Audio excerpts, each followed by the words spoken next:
Esta fase, que se iniciou aproximadamente em 1860, é marcada pelas ideias liberais e democráticas e pelo envolvimento dos escritores por questões políticas e sociais.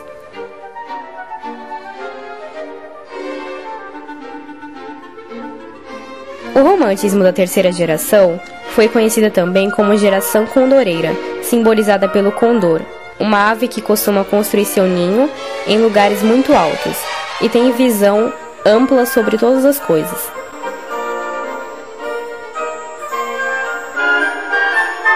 Ou hugoniana, referente ao escritor francês Victor Hugo, grande pensador do social e influenciador dessa geração.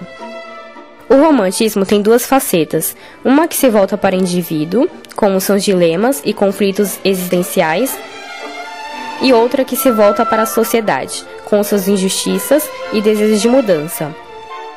Os principais autores foram Castro Alves, Sousa Andrade e Tobias Barreto. Castro Alves, denominado poeta dos escravos, denuncia as injustiças e clama por liberdade. Foi o mais expressivo representante dessa geração, com obras como Espumas Flutuantes, Vozes da África e Navio Negreiro. Joaquim de Sousa Andrade, mais conhecido como Sousa Andrade, não foi um poeta muito influente, mas tem uma pequena importância pelo descritivismo de suas obras. Tobias Barreto é famoso pelos seus poemas românticos. As principais características são o erotismo, a mulher vista com virtudes e pecados, o abolicionismo, a visão ampla e o conhecimento sobre todas as coisas, a realidade social e a negação do amor platônico, com a mulher podendo ser tocada e amada. Os poetas dessa geração guardam enormes diferenças entre si, especialmente Castro Alves e Sousa Andrade. Esta é a geração mais heterogênea do romantismo no Brasil. Castro Alves, escrevendo em fins da década de 60, já expressa a crise do Brasil, puramente rural e lento, mas com firme crescimento da cultura urbana, dos ideais democráticos e, portanto, o despontar de uma repulsa pela moral do senhor-servo, que poluía as fontes da vida familiar e social no Brasil Império. Os ideais abolicionista e o culto do progresso são o fundo ideológico de sua poesia, que se faz convincente, oratória, repassada de imagens e metáforas de grandeza. Marcada de forte indignação, a poesia de Castro Alves faz-se liberal, renovando o tema amoroso, liberando das noções de pecado e culpa, cultivando um erotismo sensual, de prazer e denunciando a escravidão, abrindo, portanto, baterias poéticas contra o conservadorismo e o atraso mental, moral do império e as injustiças da ordem social. Sousa Andrade, que começa como poeta próximo da segunda geração, torna-se uma voz destoante do nosso romantismo, entrando na terceira geração apenas por cronologia. Esquecida durante meio século, sua poesia, embora marcada também pelo abolicionismo e republicanismo, realiza-se diferentemente dos românticos, repassada de grandes novidades temáticas e formais. O processo de composição poética volta-se para inesperados arranjos sonoros, pelo uso de diversas línguas integrativamente, com usados conjuntos verbais, que quebram mesmo a estrutura sintática da língua portuguesa.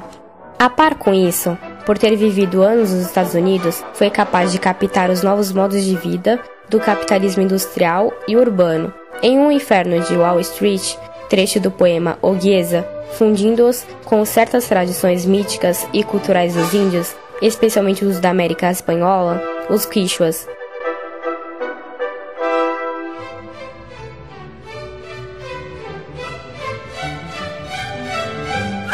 O romantismo questionou, desmoralizou e destruiu o velho princípio clássico da imitação dos modelos antigos.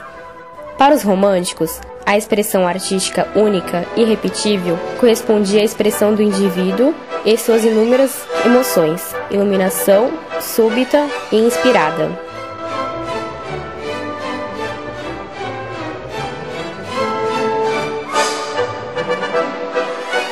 Daí, o surgimento de uma poética da invenção e da novidade, como busca permanente da expressão de cada indivíduo, de cada momento, de cada sentimento, de cada paixão, como algo único e irrepetível.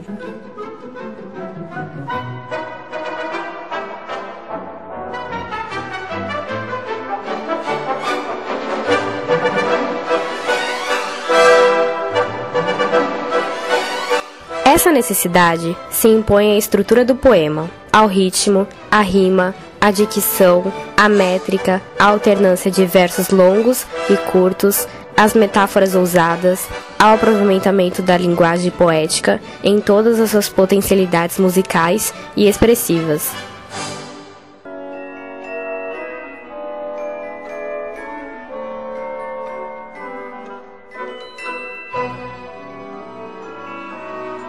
Por isso, a simples observação ligeira mostra-nos diferenças notáveis entre elas os poetas românticos, enquanto os neoclássicos, por exemplo, mais se assemelham por seguirem, com certo rigor, os modelos tradicionais.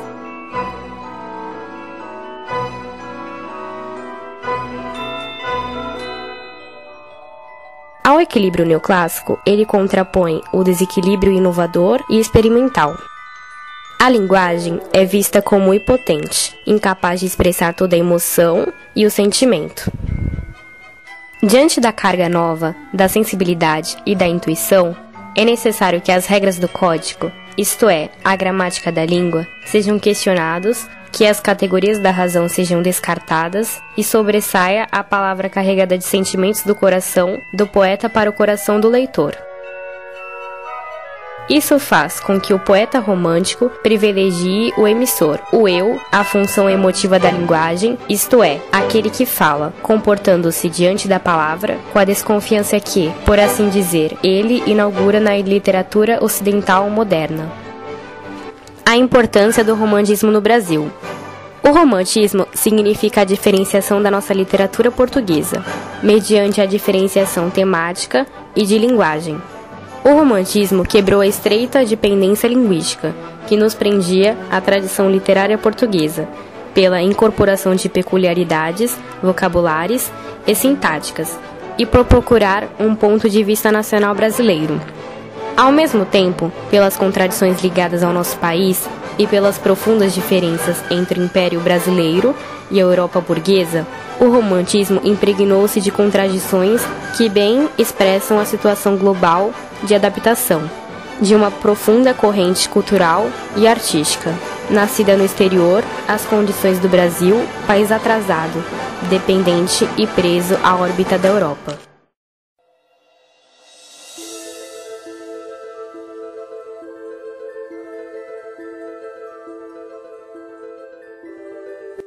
Estamos em pleno mar. Doido no espaço brinco no ar, dourada borboleta. E as vagas após ele correm, cansam, como turba de infantes inquieta. Estamos em pleno mar. Dois infinitos ali se estreitam num abraço insano. Azuis, dourados, plácidos, sublimes. Qual dos dois é o céu? Qual o oceano? Estamos em pleno mar. Abrindo as velas ao quente arfar das virações marinhas, veleiro brigue corre a flor dos mares, como roçam na vaga as andorinhas. De onde vem? Onde vai? Das naus errantes quem sabe o rumo, se é tão grande o espaço. Neste Saara, os corcéis o pó levantam, galopam, voam, mas não deixam traço. Por que foges assim, barco ligeiro? Por que foges do pávido poeta? Oh, quem me dera acompanhar-te a esteira que semelha no mar doido cometa. Albatroz, albatroz, águia do oceano, tu que dormes das nuvens entre as gazas, sacode as penas leviatando o espaço. Albatroz, albatroz, dá-me estas asas. Desce do espaço imenso, ó águia do oceano, desce mais, ainda mais. Não pode olhar humano como o teu mergulhar no brigue voador. Mas que vejo eu ali? Que quadro de amarguras! É canto funeral? Que tétricas figuras! Que cena infame, vil! Meu Deus, que horror! Era um sonho dantesco, tombadilho que das luzernas a vermelho brilho em sangue a se banhar. Tinir de ferros, estalar de açoite, legiões de homens negros como a noite, horrendos a dançar. Negras mulheres suspendendo as tetas, magras crianças, cujas bocas pretas regam o sangue das mães. outras moças, mas nuas espantadas no turbilhão de espectros arrastadas em ânsia e mágoa vãs. E ri-se a orquestra irônica, estridente, e da ronda fantástica a serpente faz doidas espirais. Se o velho arqueja, se no chão resvala, ouvem-se gritos, o chicote estala e voam mais e mais. Presa nos elos de uma só cadeia, a multidão faminta cambaleia e chora e dança ali. Um de raiva delira, outro enlouquece, outro que de martírios embrutece, cantando geme e ri. No entanto, o capitão manda a manobra e, após, fitando o céu que se desdobra tão puro sobre o mar, diz do fumo entre os densos nevoeiros: vibrai rijo, chicote, marinheiros, fazei-os mais dançar. E ri-se a orquestra irônica estridente, e da ronda fantástica a serpente faz doidas espirais. Qual num sonho dantesco as sombras voam, gritos, ais, maldições, preces ressoam, e ri-se Satanás. Senhor Deus dos desgraçados, dizei-me vós, Senhor Deus, se é loucura, se é verdade tanto horror perante os céus. Ó mar, por que não apagas com a esponja de tuas vagas de teu manto esse borrão? Astros, noite, tempestades, rolai das imensidades, varrei os mares, tufão. Quem são estes desgraçados que não encontram em vós mais que o rir calmo da turba que excita a fúria do algoz? Quem são? Se a estrela se cala, se a vaga à pressa resvala como um cúmplice fugaz perante a noite confusa, dize-o tu, severa musa, musa libérrima audaz. São os filhos do deserto onde a terra esposa a luz, onde vive em campo aberto a tribo dos homens nus. São os guerreiros ousados que com os tigres mosqueados combatem na solidão. Ontem simples, fortes, bravos.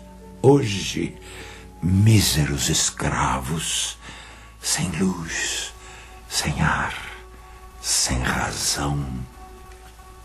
Ontem a serra liou a guerra, a caça ao leão, o sono dormido à toa sob as tendas da amplidão. Hoje o porão negro, fundo, infecto, apertado, imundo, tendo a peste por jaguar. E o sono sempre cortado pelo arranco de um finado e o baque de um corpo ao mar. Ontem, plena liberdade, a vontade por poder. Hoje, cúmulo de maldade, nem são livres para morrer. Prende-os a mesma corrente férrea, lúgubre serpente nas roscas da escravidão. E assim roubados à morte, dança e coorte ao som do açoite e risão. Senhor Deus dos desgraçados, dizei-me vós, Senhor Deus, se eu deliro ou se é verdade tanto horror perante os céus. Ó mar, por que não apagas com esponja de tuas vagas de teu borrão? Astros, noite, tempestades, rolai das imensidades, varrei os mares, tufão. Existe um povo que a bandeira empresta para cobrir tanta infâmia e cobardia e deixa transformar-se nessa festa em manto impuro de bacante fria. Meu Deus, mas que bandeira é esta que impudente na gávea tripudia? Silêncio, musa, chora tanto que o pavilhão se lave no teu pranto. Aure verde pendão de minha terra, que a brisa do Brasil beija e balança, estandarte que a luz do sol encerra e as promessas divinas da esperança. Tu, que da liberdade após a guerra foste hasteado dos heróis na lança, antes te houvessem roto na batalha, que servires a um povo de mortalha. Fatalidade atroz que a mente esmaga, extingue da história o brigue imundo, o trilho que Colombo abriu na vaga, como um íris no pélago profundo. Mas a infâmia é demais. Da etérea plaga, levantai-vos, heróis do novo mundo. Andrada, arranca-se pendão dos ares. Colombo, fecha a porta dos teus mares.